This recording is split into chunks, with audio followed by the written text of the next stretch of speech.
Boa tarde a todos. Vamos fazer uma oração. Já estão em oração, eu sei vocês, né? Mas é bom. Vinde, Espírito Santo, enchei os corações dos vossos fiéis e acendei neles o fogo do vosso amor. Enviai o vosso Espírito e tudo será criado e renovareis a face da terra. Oremos.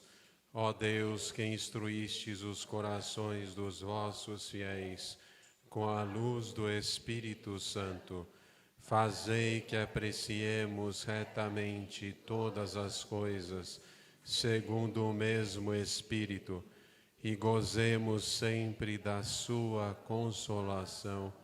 Por Cristo, Senhor nosso. Amém. Ave Maria, cheia de graça, Senhor é convosco. Bendita sois vós entre as mulheres, e bendito é o fruto do vosso ventre, Jesus. Santa Maria, Mãe de Deus, rogai por nós, pecadores, agora e na hora de nossa morte. Amém. Glória ao Pai, ao Filho e ao Espírito Santo. Nossa Senhora do Brasil, Nossa Senhora da Consolação, São Beato Carlo Acutis, rogai por nós. Amém. Já pode chamar de santo, né? Já foi declarado o milagre, já foi reconhecido pelo Papa, agora só falta a cerimônia que vai declará-lo definitivamente santo, mas entre nós já é santo. Graças a Deus, né? Graças a Deus.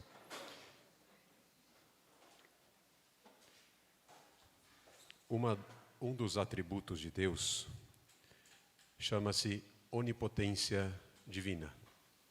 O que significa onipotência divina? Deus é todo-poderoso.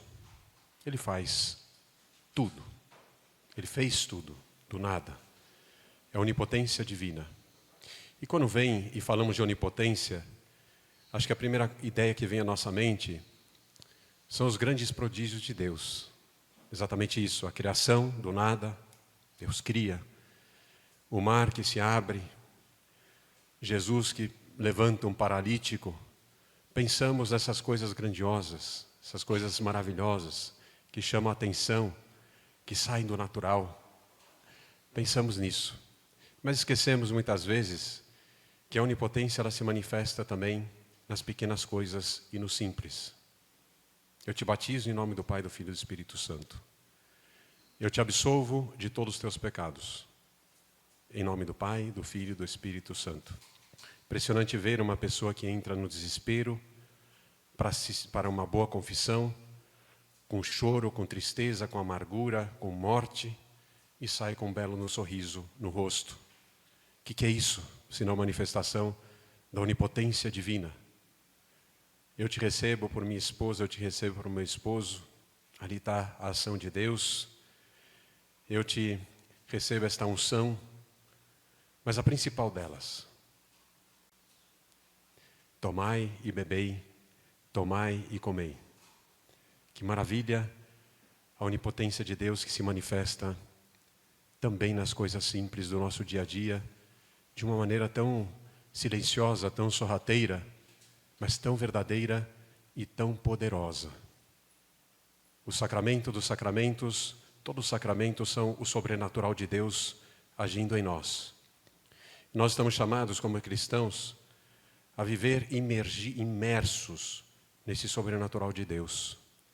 Principalmente no sacramento dos sacramentos, que é a Eucaristia, que segundo São Tomás de Aquino não apenas contém e comunica a graça, mas ele contém o autor da graça. Por isso que é o centro, ápice, fonte de toda a nossa vida cristã.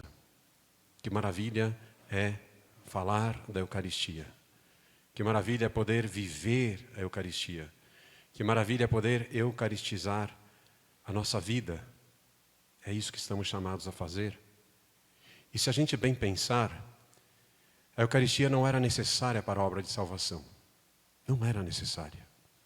Espero não estar dizendo uma heresia aqui. A Eucaristia não era necessária.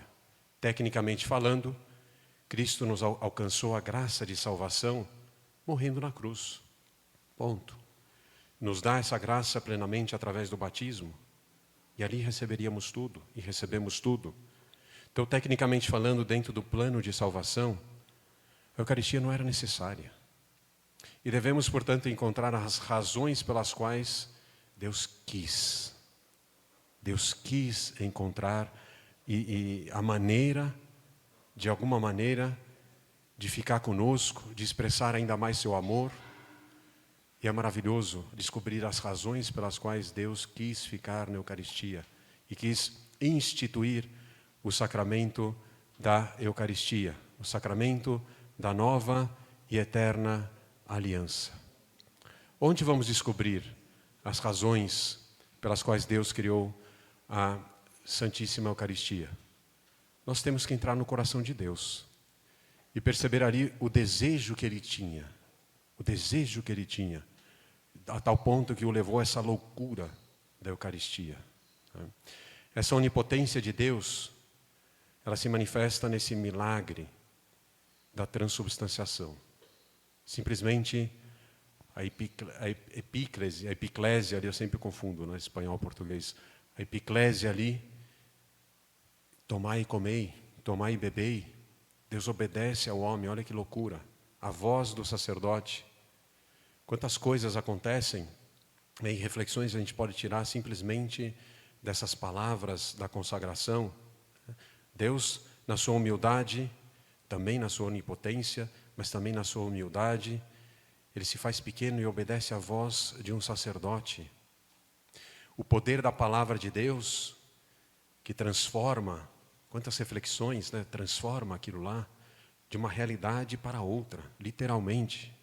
A palavra de Deus, que obviamente é voz e é instrumento para a ação do Espírito, para que aconteça essa manifestação da onipotência de Deus, que chama-se transubstanciação.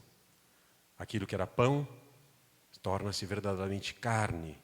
Aquilo que era vinho, transforma-se e torna-se verdadeiramente sangue de nosso Senhor Jesus Cristo. Essa onipotência de Deus também com relação à Eucaristia, que se transforma na multiplicação. Pensemos um momento na Santa Missa, tem ministras aqui que estão do lado ali do altar, que pegam a âmbula. Cada missa o sacerdote consagra quantas hóstias? 100, 200, 300, 400, quantas forem necessárias. E ali está. Em cada uma delas, em cada pão, pedacinho de pão, está Jesus Cristo inteiro ali. Se a gente partir a hóstia, o que acontece? Jesus quebra no meio? Não. Lembra uma missa de 7º dia? Esqueci de ver o sacrário. Meu Deus do céu, aquela missa lotada, esqueci de ver se tinha hóstia suficiente. Na hora da comunhão, eu entreguei para Deus, né? Entreguei para Deus, vamos ver na hora da comunhão o que acontece. Abri o sacrário, tinha 30 hóstias, para umas 120 pessoas, né? Aí fui eu lá repartindo pedacinho, pedacinho. Falei, olha gente, vocês vão receber uma migalha. É Jesus inteiro, não se preocupa. Porque ele, ao se dividir, ele se multiplica, né? Esse é o princípio do amor, né? Então, essa onipotência de Deus, que se manifesta também aí nessa multiplicação que continua a dar-se, a multiplicação dos pães, né? Jesus que está presente em todos os sacrários. Que maravilha é perceber essa realidade. Quanto mais você conhece a vida de Carlo Acutis, do Beato, você tem uma percepção. Não existiu nada de extraordinário, absolutamente nada de extraordinário. Ele foi um cristão, como todos nós estamos chamados a ser. Rezava, vivia bem os sacramentos, fazia caridade. Ponto final.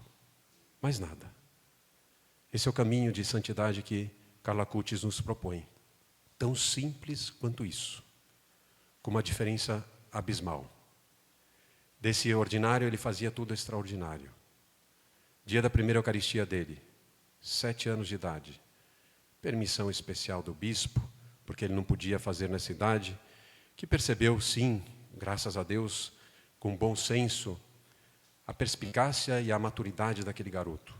E permitiu que ele fizesse, só que num lugar à parte, sem público. Foi ele, a mãe e o pai, os padrinhos, para um mosteiro de freiras de clausura. E ali o bispo concedeu a permissão de ele fazer essa primeira Eucaristia. E quando iam de caminho, isso é um relato da mãe, aliás, tem muitos relatos da mãe dele, que fala muito bem, tem uma propriedade, tem uma teologia muito profunda também. A mãe dele, que não era tão praticante, antes, né, do Carlo Acutis, de receber, de conceber o Carlo Acutis, e antes que ele tivesse todo esse caminho, principalmente a partir da primeira comunhão dele, ela tinha ido à missa 3 vezes. No sacramento, no dia da primeira comunhão, no dia do casamento e ponto. Né? Recebeu a Eucaristia. Depois foi Carla Acutis, ela falou que foi o meu pequeno salvador. Né? Foi o meu pequeno salvador. Mas estavam eles indo para esse convento aí à parte, receber a primeira Eucaristia. Por acaso, que nós sabemos que é providência de Deus, passa um pastor com uma ovelha. Né? Cruza. E a mãe dela vai guardando isso no coração dela. Poxa, olha, um cordeiro aqui, né? A madrinha, para festejar o dia da primeira comunhão, comprou uma torta que tinha a forma de um cordeiro também. Né? Tudo parece coincidência, mas são providências, são sinais que Deus vai dizendo, poxa, eu coloquei a mão nessa vida, nessa alma. Sem dúvida alguma privilegiada. Méritos dele também. Escolha de Deus, principalmente. Mas que foi esse garoto, essa vida totalmente privilegiada? Dia da primeira comunhão, 2 propósitos. Mãe, minha vida a partir de hoje é ficar e permanecer unido com Jesus Cristo. Minha meta de vida é essa. Ele conseguiu, gente. Ele conseguiu. Né? E ele repetia muito a frase do Papa João Paulo II, escancarai as portas a Cristo. Quem consegue fazer isso, estamos tentando, sei disso. Quem consegue fazer isso, Cristo toma conta. E a tua vida passa a ser um por Cristo, com Cristo e em Cristo. Essa é a vida de Carlo Acutis. 7 anos de idade, esse primeiro propósito. Mãe, minha meta de vida é permanecer unido a Jesus Cristo. Não deixou de ir à missa sequer um dia a partir daquele dia da primeira comunhão. Com 7 anos de idade. Que consciência. E não só isso, mas ele ia e tinha que ir meia hora antes para fazer a adoração ao Santíssimo. Os padres se surpreendiam, né, e perguntavam, garoto, o que você está fazendo aqui? Eu venho conversar das minhas coisas aqui com o Senhor. Que simplicidade, que amor é Eucaristia. Né? Contam também que quando não tinha ninguém na igreja, não é para fazer aqui, pelo amor de Deus, o padre Miquelino mata, né? Ele ia lá acariciar o sacrário, né? Ele ia acariciar a porta do sacrário. É o Jesus ali, né? Se não façam, qualquer padre que vê isso vai chamar o segurança, né? Mas estava lá acariciando Jesus, né? Olha a fé desse garoto. Meia hora antes para fazer a adoração ao Santíssimo. Né? A Eucaristia é a autoestrada para o céu. E ele descobriu isso. E ele ficava indignado como as pessoas não entendiam a Eucaristia. Não enxergavam a maravilha que é a Eucaristia, a realidade da Eucaristia. Ele dizia e se surpreendia conversando com a sua mãe, como é possível que esses jovens, também adultos, aí não é só jovem não, fazem filas, dormem na porta do estádio para ver um ídolo de show de pop, dormem não sei o quê para pegar um autógrafo de um jogador de futebol, e os sacrários vazios. Não tem fila na igreja. Não tem fila para ver Jesus. E ele não entendia isso. E aquilo lá foi cozinhando no coração dele, ruminando, ressoando no coração dele. E ele falou, o que eu posso fazer? O que eu posso fazer para mudar isso? Ele tinha, graças a Deus, grande conhecimento de informática, por isso que ele cria, né? Faz essa compilação dos milagres eucarísticos, mais de 130 milagres eucarísticos, condensados em 160 painéis explicativos, que trazem a maravilha. Ele falou, eu preciso dar a conhecer isso. Essa exposição que já está no mundo inteiro. Se eu não me engano, nos Estados Unidos, que é o país que mais se deu, são milhares de paróquias que já pelas quais já passou essa exposição dos milagres eucarísticos, né? Chamando as pessoas para a realidade da Eucaristia. E esse zelo, né, também por Maria, ele também fez um site com todas as aparições marianas. A gente vai em maio expor lá na Consolação esse daí também. É um preview aqui para vocês, hein, um spoiler. Né, a gente já fez toda a exposição dos milagres eucarísticos, agora em maio, se Deus quiser, de todas as aparições reconhecidas pela igreja, que também ele fez. Esses dois pilares da fé, Eucaristia e Maria. Nada mais e nada menos. Esse garoto que passava na frente de uma igreja e junto com a mãe, mesmo atrasado para certos compromissos, ele falou, tem que entrar, mãe. Precisa entrar. Dá um oi para Jesus. E a mãe dele falou, filho, estamos atrasados, pelo amor de Deus. Ele entrava e cumprimentava Jesus. Né? Então, essa onipotência de Deus, que se manifesta principalmente nesse milagre da transubstanciação, né? Nesse momento tão especial, que é substancial, gente. A gente tem que entender essa palavra, é substância. É real, é verdade, é isso mesmo, transforma. Né? Essa onipotência de Deus que se manifesta também na multiplicação nesses diversos sacrários. Tá? Mas vamos tentar entrar nesse desejo do coração de Deus, né? Nesse desejo do coração de Deus. Desiderio desideravi.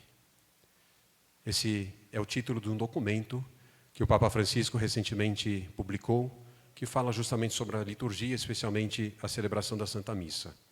E a tradução daquela frase, aliás, nós traduzimos aquela frase, né, porque é em latim, desejei ardentemente celebrar essa Santa Páscoa com vocês. Jesus sentado à mesa da Páscoa, essa Páscoa da nova e eterna aliança, ele pronuncia isso, desejei ardentemente celebrar essa Santa Páscoa com você. Esse é o nome do documento que o Papa fala. E ele convida, em primeiro lugar, é o primeiro passo, a entrar nesse desejo de Deus. Porque a reflexão que ele faz, e esse é o intuito do documento, como viver melhor a liturgia. Como eu posso, especialmente nós, que estamos habituados, os habitués aqui, né, da Santa Missa, graças a Deus, e temos isso e precisamos disso. Né? Como viver melhor. Porque, querendo ou não, e devemos admitir, é uma coisa que se repete. É uma rotina que a gente vai acostumando, vai acostumando. Então, o primeiro passo que o Papa convida a dar, entra nesse desejo de Deus. Entra no coração de Deus. Entenda o coração de Deus. Perceba aquele ardor de amor que está ali nesse coração de Deus. Depois ele levanta dois problemas e obstáculos que podem nos impedir de bem vivenciar a Santa Missa, que ao mesmo tempo se tornam o antídoto. Ele fala o seguinte, nós perdemos a capacidade do assombro diante do mistério.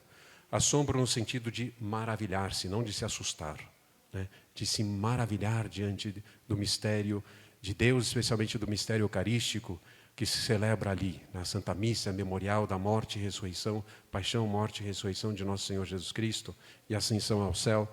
Né? Nós perdemos a capacidade de nos maravilhar diante disso. Né? Devemos nos maravilhar diante dos acontecimentos, ou seja, é o que eu estava dizendo, a onipotência de Deus que está se manifestando ali. Toda a Santa Missa e cada minuto ao longo na face da terra está sendo celebrada uma Santa Missa com certeza. Né? E esse milagre se dá, essa onipotência de Deus se manifesta e Deus se faz presente e tudo mais. Né? E ele fala um outro obstáculo também que nos impede de bem celebrar a Santa Missa é nós perdemos a capacidade da leitura simbólica. A leitura simbólica das nossas realidades, especialmente referente ao sacramento.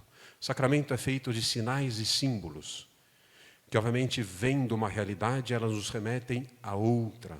É isso que é a linguagem simbólica, nos permite ver além. E dentro da linguagem simbólica existe um passo que a gente precisa dar. É do significante para o significado. O padre entra na igreja, na procissão, o que a gente está vendo ali? Qual que é o significante? O padre andando no meio do corredor, ponto. É um ser humano que tem 2 pés, graças a Deus, que está caminhando com o cortejo litúrgico, com as velas, com os coroinhas e tudo mais. Né? Esse é o que a gente vê, esse é o significante. Mas qual que é o significado disso? O significado disso é o padre que está em procissão, lembrando que a nossa vida é uma peregrinação em direção ao quê? A Deus. Deus está representado ali, quando começa a liturgia, o centro é o altar. Tanto é verdade que o padre, quando começou a Santa Missa, mesmo que está o sacrário ali atrás, ele faz reverência ao altar, não faz genuflexão para o sacrário. Porque ali, no momento litúrgico, é ali a presença de Deus. Né?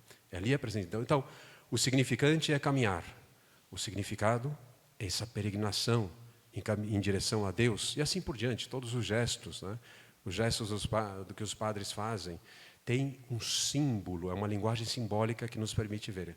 Entre ver um pedaço de pão, ali durante a adoração, e ver o corpo e o sangue de nosso Senhor Jesus Cristo. Né? A linguagem simbólica me permite ver isso. E, ao mesmo tempo que isso são obstáculos que nos impedem de vivenciar bem a Santa Missa, o Papa dá como solução também, né? Solução que é justamente resgatar essa capacidade de admiração, resgatar essa capacidade de leitura simbólica, entendendo o que acontece ali e vivenciando aquilo. Né?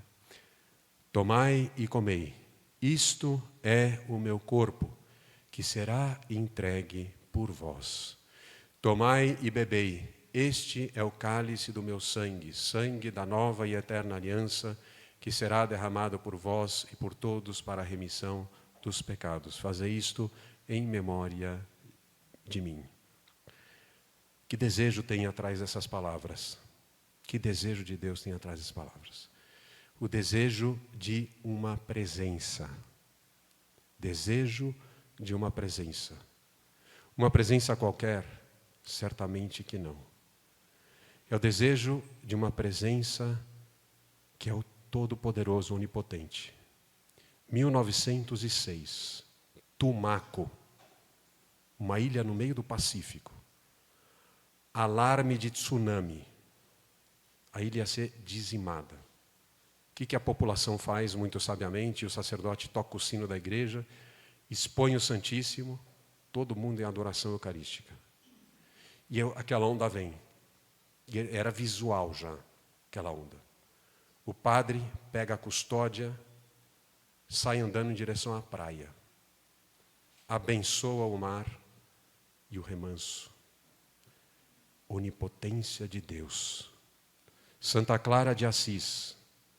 O convento está cercado pelos turcos otomanos, que querem invadir e fazer, nós sabemos tudo que eles queriam fazer, saquear o convento, enfim. Ela convalescente de uma doença, as freiras morrendo de medo. Madre, o que a gente faz? Ela fala, dá uma força aqui para mim levantar. Vai no sacrário, pega a âmbula. Pegou a âmbula, ela sai na porta do convento, eleva a âmbula, os soldados caem no chão, deixam as armas e saem correndo. A onipotência de Deus. Né? Se a gente for lá para o Evangelho de São João, nós vamos encontrar uma porção ao longo de todo o Evangelho de momentos nos quais Jesus Cristo ele toma para si o nome de Deus. Onde que tem o nome de Deus? Quando que Deus revelou o seu nome? Lá no Antigo Testamento. Quando? Para Moisés, na sarça ardente, que pergunta, mas quando perguntarem, né, quem és, esses anciãos do povo de Israel, que nome eu devo dizer? Eu sou aquele que sou. Né? Eu sou. E Jesus Cristo, ao longo do Evangelho de São João, ele toma para si esse eu sou. Oficialmente são 7, mas tem muito mais. Eu sou o pão da vida, eu sou o bom pastor, eu sou a porta, eu sou o caminho, a verdade e a vida, eu sou a videira verdadeira. Mas tem um sou que a mim me chamou muita atenção, né? Que está lá no final do livro, na paixão de nosso Senhor Jesus Cristo, quando estão lá no horto de Getsemani, estão lá os discípulos depois da última ceia, estão reunidos, de repente chega Judas com aquela coorte dos soldados do templo para prender Jesus. E pergunta, né, onde está o Nazareno? Né, a quem buscais? Onde está o Nazareno? E Jesus fala, eu sou.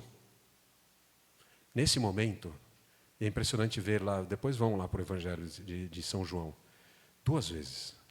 Quando ele fala eu sou, aqueles soldados caem no chão. Cai no chão. Eu sou. Eu sou. E 2 vezes, né? Eu já disse, sou eu. E cai no chão de novo. Né? A onipotência de Deus, né? Que se fala, se reverbera. Né? Está aí, aqui, nesse sacrário. Está aí nos sacrários do mundo inteiro, não sei quantos tem no mundo, graças a Deus são tantos. A presença da onipotência de Deus. Está ali. Eu acredito nisso, eu vivo isso. Carlo Acutis, os pais super contentes um dia, queriam fazer uma surpresa para ele. Vendo de todo esse caminhar especial que ele teve na fé, falaram, e tinha por acaso lá na paróquia deles, né, sobrado um lugar por uma peregrinação para a Terra Santa. E os pais falaram, vamos dar de presente para Carlo Acutis. Né, vamos dar de presente, eu acho que ele vai adorar. E fizeram toda aquela expectativa, né, aquele suspense e tal. E falaram, olha, Carlo, a gente pensou muito, papai e mamãe e tal, que você talvez gostaria de fazer uma peregrinação para a Terra Santa. Olha, está tudo comprado aqui, você já está inscrito. Né? Pai e mãe, eu não vou. Eu não vou. Vamos gastar dinheiro? Olha quantos pobres tem aqui. Né? Olha quantos pobres tem aqui. Os pais se surpreenderam o dia do enterro dele. Eles pensavam que iam estar ali os amigos da escola, com os pais e a família. Quantidade de mendigos, quantidade de moradores de rua, quantidade de freiras, quantidade de sacerdotes que participaram disso. Todos eles tiveram um momento especial com Carlo Acutis. Ele sabia dar atenção a todos, especialmente aquele menino que é objeto de bullying na escola. Era aquele que ele convidava para dormir na casa dele.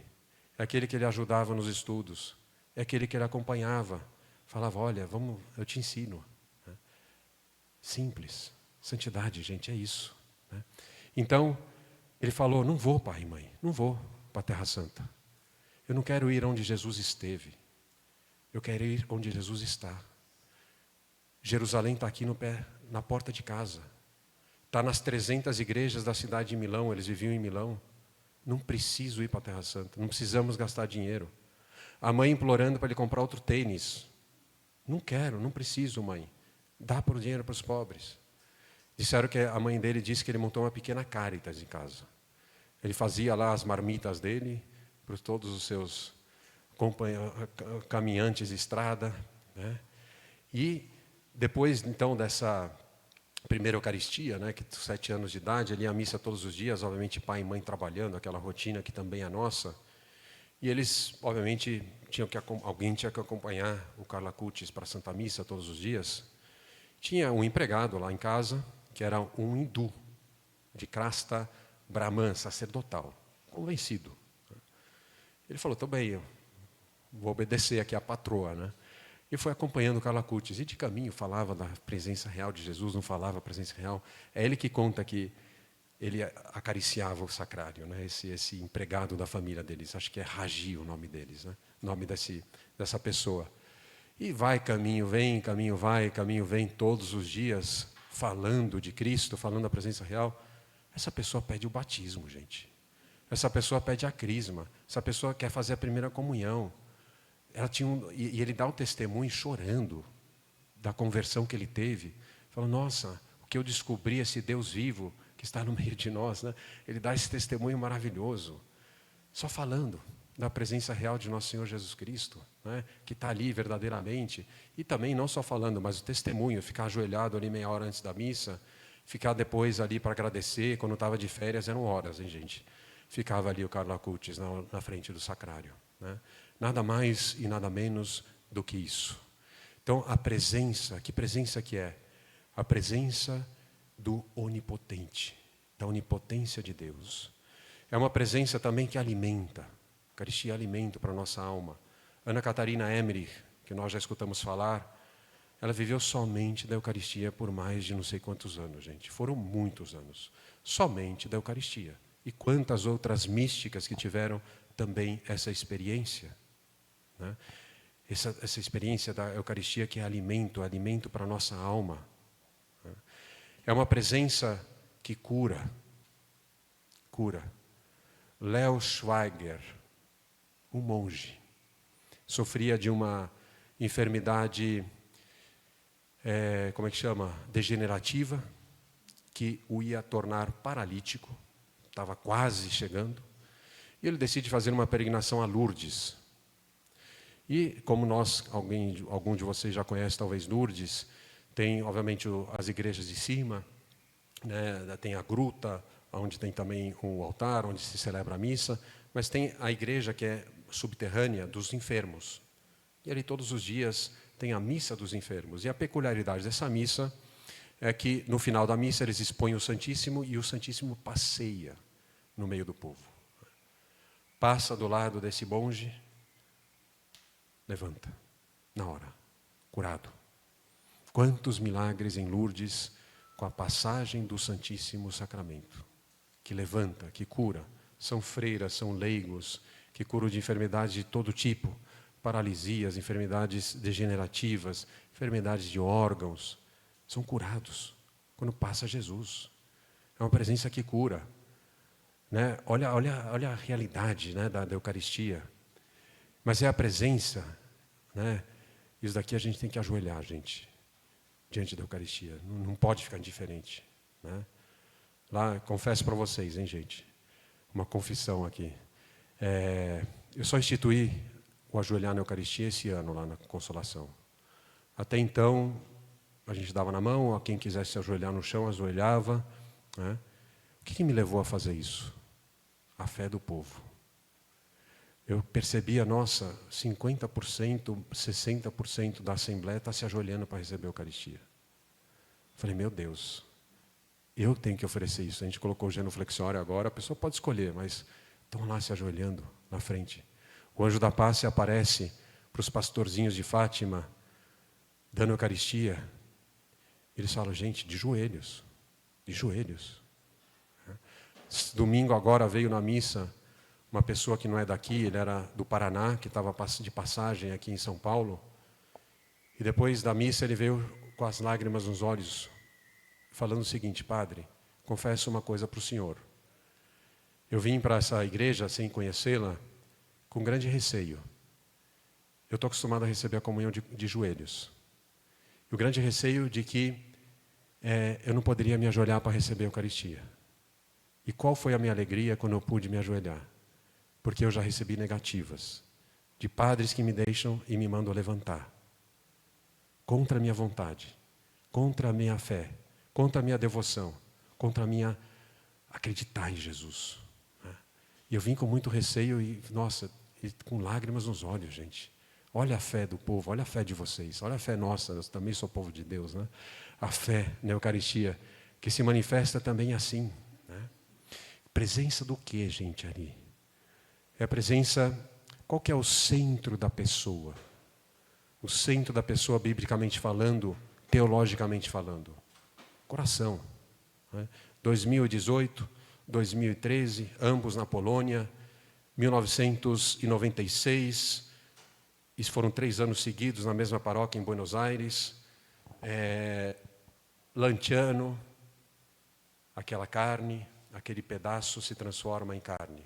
Sokólica, 2008, o sacerdote está distribuindo a Eucaristia, cai uma Eucaristia no chão. Em vez de consumi-la, ele decide colocar num copo com água. É o procedimento correto. Né? Nós colocamos no copo com água, dissolve-se com o tempo, perde-se a espécie do pão, portanto já não há matéria e já não há sacramento. Então já não tem a presença real de Jesus. Você pode dispensar a água na terra. Esse é o procedimento correto. Então eles fazem isso, põe no copo de água, coloca dentro do sacrário. Alguns dias depois, para a surpresa dele, eles abrem e aquela hóstia no meio tinha uma mancha de sangue. Secam na hora, obviamente, fazem estudos e aquela descoberta fantástica que muitos de nós já sabemos, é carne verdadeiramente humana, sangue AB, mas é uma parte específica do corpo humano, é uma parte do coração e ainda mais, é mais específica, é o músculo do coração, é o miocárdio. Sem isso o coração não bombeia, não tem vida, né? Não pulsa sangue, portanto morre a pessoa. É algo vital. né? Olha a presença, que tipo de presença, né? E começaram, os estudos foram ampliados, né, nesse milagre, e também do Lenitska, ali na Polônia, em 2013, também mesmas conclusões chegaram. Se você aproximar com o microscópio hoje, as características daquele tecido, que foi descoberto em 2008, que aconteceu em 2008 ou 2013, tem características ainda de tecido vivo, tá vivo, né? E mais ainda, talvez essa descoberta aqui, alguns de vocês não saibam ainda, né? Existe um momento na nossa vida, e só vai ser um, hein, gente? No qual esse nosso músculo do coração, o miocárdio, vai ficar num estado de tensão tal, que é a agonia que antecede a nossa morte. A morte não é algo natural para o ser humano. Qualquer ser humano vai sentir o peso da morte, vai sentir esse desgarrão, vai sentir esse... Porque é a separação de algo que Deus não quis, da alma e do corpo, né? Deus não quis. E está assim esse músculo. Está em estado de agonia, gente. Que presença que Jesus está querendo dizer que está ali. É o coração. Coração que é o amor. Coração que é o centro da vida, onde a pessoa decide as coisas. E é um coração que está vivo. É um coração que está em agonia. Eu disse no início que é verdade que a Eucaristia não seria necessária dentro da história de salvação. Mas Deus quis, e um dos motivos que Ele quis, e essa é uma reflexão de São João, São Pedro, Damião Eymar, o apóstolo da Eucaristia, fundador dos sacramentinos, dos sacerdotes sacramentinos, que tem o carisma de adoração perpétua. Ele tem livros fantásticos sobre a Eucaristia, muito belos, reflexões muito profundas sobre a Eucaristia, né? E ele fala, sabe por que Jesus fazia isso em memória a mim e de mim? Porque Jesus quer continuar se oferecendo ao Pai, quer continuar desagravando o Pai, quer continuar mostrando e manifestando o seu amor para nós, nessa contínua redenção. Obviamente a redenção já aconteceu, mas é memorial, é reviver isso. Então, e cada missa que o sacerdote se presta para celebrar, Jesus fica muito contente, porque ele vai dizer, poxa, eu tenho uma outra oportunidade para me oferecer de novo ao Pai, e redimir toda a humanidade, e reparar, com o único ato de reparação que é possível reparar o coração de Deus. Então ele se alegra, né, também em cada celebração de Santa Missa, porque é uma nova chance, é uma nova oportunidade que Deus dá, né, para celebrar isso. Então, essa presença que é toda especial, é o amor de Deus, é o coração de Deus, é o centro da sua pessoa, que está viva, está ali. É uma presença, e esse é o desejo de Deus, também é outro desejo, de comunhão, gente. A gente não entendeu ainda. Deus quer estar unido a gente. Quer estar unido de uma maneira tão íntima, que essa loucura da Eucaristia que entra no nosso coração, que entra, nós dissolvemos, enfim, aquela Santo Agostinho, que quando nós ingerimos o alimento, nós transformamos o alimento em energia para nós. Quando comungamos, nós somos assimilados em Deus, é Deus que nos assimila na Eucaristia. São Boaventura, monge, nós sabemos, santo, ele tinha um dilema no coração dele, né? Qual que era esse dilema? Ele não era digno de receber a Eucaristia. E ficava nesse dilema, vou ou não vou? Né? Cada Santa Missa era a mesma briga. Né? Vou ou não vou comungar? Vou ou não vou comungar? E um dia ele decidiu não ir comungar. Que sabe o que aconteceu? E, aliás, tem um quadro belíssimo lá na Nossa Senhora da Consolação. Vocês vão ter que ir lá, hein? A relíquia também do Carlos Couto, vocês vão ter que ir lá. Desculpa, não trouxe, hein? Vão ter que ir lá ver que está lá, hein? Está lá. E aí, sabe o que aconteceu? O sacerdote parte o pão, joga aquela hóstia, pedacinho de hóstia no cálice, desce um anjo do céu, pega um pedaço daquela hóstia magna, leva e deposita na boca de São Boaventura. Deus quer que a gente comungue. Deus quer que a gente comungue. Ele quer, obviamente, com toda a dignidade, com o estado de graça, que são os requisitos, é o mínimo que a gente pode fazer, né? É o mínimo que a gente pode fazer para receber bem, com dignidade, com propriedade, né? Deus quer a comunhão, que nós comunguemos. Deus quer estar conosco. Quantas passagens da Bíblia, né? Lá no Evangelho de São João, capítulo 21, que ele se aparece lá na praia com os discípulos, e E Ele prepara aqueles peixes, Ele quer estar em comunhão conosco, quer partilhar a refeição, quer ser alimento, Ele quer que a gente o receba em comunhão. Então é presença que se torna comunhão, né? Presença real, presença substancial, presença da onipotência de Deus, presença que alimenta, presença que cura, presença que levanta, mas é uma presença também que é penhor da vida eterna. O que significa isso? A Eucaristia é penhor da vida eterna, penhor da glória futura que nós vamos receber. Quando eu comungo, eu estou antecipando o céu, gente. O céu nada mais é do que a comunhão com Deus. Cada comunhão é antecipar o céu. Esse céu que Cristo deseja e almeja para cada um de nós. Esse céu que o Carlo Acutis tinha também como meta de vida, chegar no céu, né? Estar aí com Deus. Garoto super normal. De repente, era em 2006. Volta às aulas, eles costumavam passar as férias em Assis, né? E todo habitante ou pessoa que tem casa em Assis, eles têm o direito de ser enterrado em Assis. É por isso que ele foi enterrado em Assis, obviamente não é a única razão, né? Ele tinha uma grande devoção a Francisco de Assis também, né? O Carlo Acutis. Mas voltam de férias em 2006, aquela alegria, aquela euforia. Carlos já estava cansado das férias, já queria voltar a ver suas ovelhas, né? Suas ovelhas. E volta com aquela gripaiada toda, né? Na escola, todo mundo gripado, ele também pega essa gripe.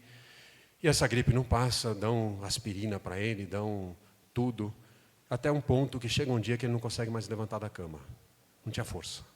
Aí os pais chamam o médico interno na hora, e eles vão direto para um instituto de oncologia, né? E descobriram que ele estava com uma leucemia. Uma leucemia que durou 7 dias.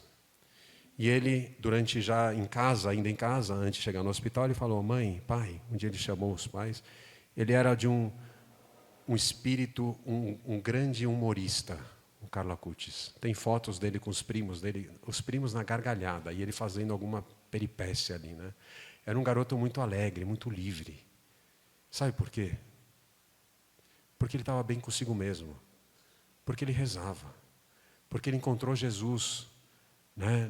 Por que ele conseguia ter essa caridade de uma maneira muito natural? Porque quem conhece Jesus e que se alimenta de Jesus e vive só para Jesus, não pode fazer outra coisa que isso. E ele era muito livre, um garoto super alegre, super espontâneo, de bom humor, né? De engraçado, né? Engraçado.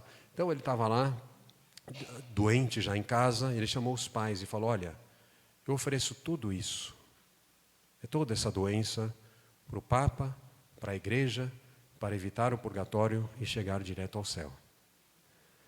E a mãe começou a rir, né? O que você está falando, filho, né? Começou a rir pensando que era mais uma piada dele, né? Que ele era assim, né? E aí, chega esse dia que ele não consegue se levantar, internam ele, leucemia fulminante. 7 dias depois, dia 12 de outubro de 2006, ele falece. Ele falece. A Eucaristia é penhor de vida eterna. É penhor da glória futura. Beata Imelda. Toquinho de gente, criancinha. Não tinha idade para receber a Eucaristia. E ela insistia com o pároco dela. E não só insistiu de palavra, mas ela se colocava na fila todo dia da comunhão. Ela se colocava na fila da comunhão todo dia, né? E o padre, obviamente, falava com muita paciência: olha, você não pode ainda, você não tem idade, né? Não sei o quê. E todo dia ela estava lá. E aquele desejo ia crescendo no coração dessa menininha, né? Aquele desejo ia crescendo no coração dessa menininha. E aí, um dia, ela se colocou na fila ali, meio que escondida atrás de uma pessoa alta ali, para o padre não ver, e apareceu na frente do padre. O padre recusou. Só que o que aconteceu nesse dia? Uma hóstia voou. Caiu na boca dela, ela comungou, e naquele momento ela faleceu. Foi levada aos céus, entrou na glória futura. A Eucaristia, ela é padroeira das crianças que fazem a primeira Eucaristia. A Eucaristia Beata Imelda, Imelda, italiana. A Eucaristia é penhor da glória futura. Cada vez que a gente comunga, a gente está vivendo o céu. Nós estamos nos transformando em Cristo. Cristo está transformando-nos na sua verdadeira imagem e semelhança. Cristo está dando uma oportunidade de nós realizarmos o nosso projeto de vida. Cada um de nós. Isso é frase do Beato Carlo Acutis. Cada um de nós nascemos originais. E temos um sonho no coração de Deus. E temos um projeto de vida e um caminho de santidade. Ele dizia que cada minuto perdido é uma oportunidade jogada no lixo de me santificar. Ele nunca perdeu tempo, gente. A intensidade que ele vivia só para Deus, só para coisas nobres, só para as coisas de Deus, apesar de ser um garoto normal. Obviamente jogava bola, obviamente jogava tênis, obviamente ia na natação, como todos, tinha que estudar, ajudava todos, mas ele não perdeu, tudo o que ele fazia era para Deus. Ele dizia, então, cada um de nós somos originais, mas tristemente, a maioria de nós morremos fotocópia, tudo igualzinho, padronizadinho, igual à cultura, vestido do mesmo jeito, corte de cabelo do mesmo jeito, com a mesma roupa, com a mesma marca, e vamos caminhando que nem ovelhinha para o matadouro, mas não para o matadouro que vai levar para o céu, para outro lugar. Tudo, né, reféns de uma cultura, reféns de uma... E a gente perde a originalidade. A gente esquece quem a gente é, a gente esquece... Ele não tinha medo de ser original. Não teve uma pessoa que levantou e contradisse ele, a Carlo Acutis. Ele era tão espontâneo, tão autêntico, que atraía todos, mesmo aqueles que não estavam de acordo com ele. Defendia o aborto lá na escola, quando todos a garotada lá, haha, tudo fotocópia. Não, aborto é legal, aborto é bom. Obviamente, tudo fotocópia ali. Ele foi o único que levantou a voz, não, aborto não é bom. Não é a vontade de Deus. Está sendo original ali. Não está sendo fotocópia, né, de uma sociedade, de uma cultura imposta, de um modo de ser imposto. Então, vamos descobrir.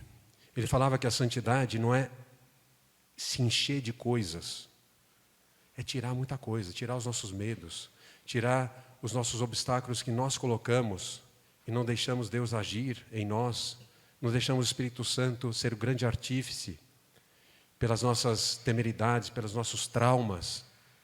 Tem que tirar tudo isso, tira, volta a ser quem você é, volta ao original, descubra o original que você é. Então, que cada Eucaristia, que cada caminho, autoestrada para o céu, que cada comunhão, que é essa antecipação do penhor da glória futura, que é esse encontro com todas essas presenças que a gente falou, nos ajude a ser originais, e a percorrer o caminho de santidade que Deus quer para nós. Qual que é o caminho de santidade que Deus quer para mim? Que o Beato Carlo Acutis interceda por nós e que ele, né, sei lá, esse exemplo tão simples, tão porta a porta, né, como diz o Papa Francisco, né, exultai-vos e alegrai-vos, que fala sobre a santidade. A santidade está aí, gente. Nada de extraordinário, mas tudo extraordinário. Porque fazia por Jesus, com Jesus, com Cristo, por Cristo e em Cristo. Simplesmente isso. Então, que a Eucaristia seja realmente o centro da nossa vida, que a gente viva a fé na Eucaristia. Vamos viver a realidade da Eucaristia, gente. Não há mais o sobrenatural de Deus, não há coisa, chamar de coisa, pelo amor de Deus, né? Não há realidade mais sobrenatural do que a Eucaristia que está no meio de nós, né? E nós cristãos estamos chamados a viver nesse sobrenatural de Deus. Vamos imergir nesse sobrenatural de Deus, né, que é cada Eucaristia, cada Santa Missa, que essa Eucaristia se estenda, né, para o nosso, ao longo do dia também, não nos limitemos a isso. Vamos descobrir os milagres eucarísticos que nos manifestam essa realidade de Deus, mas principalmente fazer essa adoração, né? É uma presença também, e aqui tem um milagre, com isso eu termino, senão são 130, imagina. nem sei todos ainda, né? Mas tiveram 3, aliás, bastante recentes, né? Foram no século passado, né? Século passado, nossa, para os jovens você fala no século passado, nossa, ele treme, né? Para nós não, a gente viveu ainda no século passado, né? E aí, todos esses aconteceram e foram muito interessantes também, que eu não sabia, né? Um deles aconteceu na Martinica, Morne Rouge, o nomezinho da cidadezinha. Estoura o vulcão, erupção vulcânica. Todos o que fazem? Eles vão para a capela, mesma coisa, expõe o Santíssimo, o padre dá absolvição geral para todo mundo limpinho, ponto para ir para o céu. Mas o que acontece ali? Eles estavam em adoração, dentro da hóstia consagrada. Tem uma foto disso. Aparece o Sagrado Coração de Jesus, estampado. O rosto de Jesus. O rosto de Jesus ali, na hóstia. Todos viram. Todos atestam. Né? E desapareceu depois. Mas aquela cidade foi poupada. Totalmente. As outras cidades, todos morreram. Todos faleceram. 6 meses depois, né, e o que foi feito, né, depois dessa... Qual que é a praxis normal? Quando a absolvição geral é possível? Em caso de perigo extremo, sim. Com uma condição. Se as pessoas sobreviverem, o que elas têm que fazer? Tem que buscar um padre na primeira ocasião e fazer a confissão individual e sacramental e receber a absolvição de seus pecados. Tá? O que esse padre fez? Né, depois que todos foram salvos, todos ficaram maravilhados do milagre eucarístico, dessa graça que eles receberam de serem poupados da morte. O padre começou a confessar um por um. Preparou todos. Né? 6 meses depois, outra erupção. A cidade é destruída, dizimada. Né? Mas estavam todos preparados para chegar no céu. Né? Então, a Eucaristia, que é a presença também que manifesta o rosto de Deus, esse rosto que nos ama. Vamos olhar, vamos adorar Jesus, gente. Adorar Jesus. Que a nossa vivência eucarística seja diferente. Que Carlo Acutis nos dê essa graça a todos nós. Ave Maria, cheia de graça, o Senhor é convosco. Bendita sois vós entre as mulheres, e bendito é o fruto do vosso ventre, Jesus. Santa Maria, Mãe de Deus, rogai por nós, pecadores, agora e na hora de nossa morte. Amém. O Senhor esteja convosco. Abençoe-vos o Deus Todo-Poderoso, Pai, Filho e Espírito Santo. Obrigado, gente. Deus abençoe a todos. Hein? Eu e minha casa servirei